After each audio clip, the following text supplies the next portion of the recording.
Kimga koja protez, kimga zamsh protez desami, qizlar, конечно, hazil. Вообще zo'r kачествоda etiklarimizdan kelgan. Buni o'zim shaxsan kiyib ko'rdim, qizlar. Juda zo'r turadi, oyog'ingizga yopishib turadi-da, ayniqsa hijobsiz qizlar. Mana bunaqa uzun paltolar bilan birga kiyib olsanglar, voy qizlar, bo'ladi, qoladi. Mana buni qaranglar, mana o'zida zamoki bor-da, bu yog'ini kiyib olasizlar, strichda mana ko'ryapsizlar. Plotnoy narsa oyog'ingizda mahkam turib beradi, tushib ketmaydi. Xuddi shuni koja variantidagisidan ham bor mana.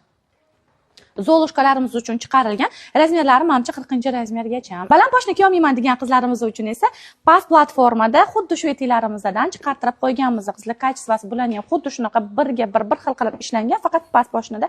Bunaqa kaltaroq etik variantlarimizdan ham bor. Bular ham anchagina qulay narsa, kojalari maslinniy kojada. Mana bu yerda bitta dona broshkasi bor. Oldilari zamochkada, to есть orqada mana.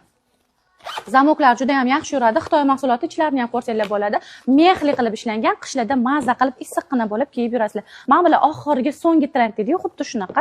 Xuddi shunaqa mana Miu Miu brendlarida tushirilganlardan ham bor. Xarid qilishga ulgurib olinglar, qizlar, rosa ko'p assortiment kelyapti. Hammasi trendvoy, so'nggi trendlar